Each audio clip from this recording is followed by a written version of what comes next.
अलैकुम वरहमतुल्लाहि वबरकातुह।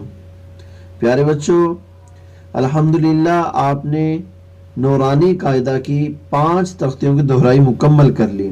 अब आप तख्ती नंबर 6 की दोहराई कर रहे हैं। कल के सबक में आपने तख्ती नंबर 6 आबादन से लेकर साफारातीन तक पढ़ ली, उसकी दोहराई कर ली। आज हमारा सबक शुरू हो रहा है सुहुफन यहाँ से। तो बेटा मेरे साथ आप पढ़ेंगे रवा भी और फिर आज वक़फ़ के साथ भी आप पढ़ेंगे। चलिए शुरू कीजिएगा। अऊज़ु बिल्लाहि मिनश शैतानिर रजीम। बिस्मिल्लाहिर रहमानिर रहीम। सुहुफन वक्फ सुहुफा। स्वामदुन वक्फ स्वामद। त्वबकिन वक्फ त्वबक। त्वबकन वक्फ त्वबका। तुवन वक्फ तुवा। आबासा वक्फ आबस। आदल वक्फ आदल।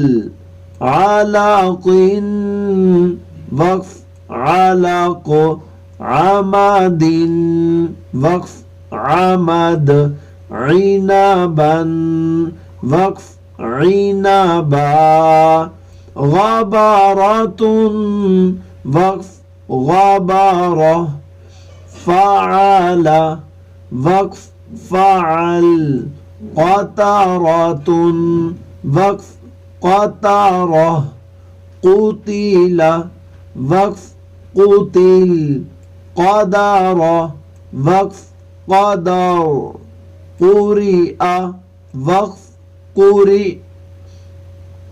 बेटा यहाँ पर आपने जब हमजा की अदायगी करनी है तो एकदम से आपने ज्यादा झटका नहीं लगाना, बल्कि आवाज को बंद कर देना है। देखें, कोरी वक़फ़ में आपने आवाज को जब बंद करना है तो एक झटके किसी आवाज महसूस होगी, वो हमजा की अदायगी है। कोरी आ वक्फ कोरी। क़समुन वक्फ क़सम। काबादिन वक्फ काबद। कुतुबुन वक्फ कुतुब। कासाबा वक्फ कासाब। जी प्यारे बच्चों, आज का हमारा सबक खत्म हो गया। अब आपने इस सबक की दोहराई मेरे साथ मिलकर 2 मरतबा करनी है और 3 मरतबा बेटा आपने इसको रवा में पढ़ना है और 1 मरतबा हिजों से पढ़ना है। सदक़ल्लाहुल अज़ीम।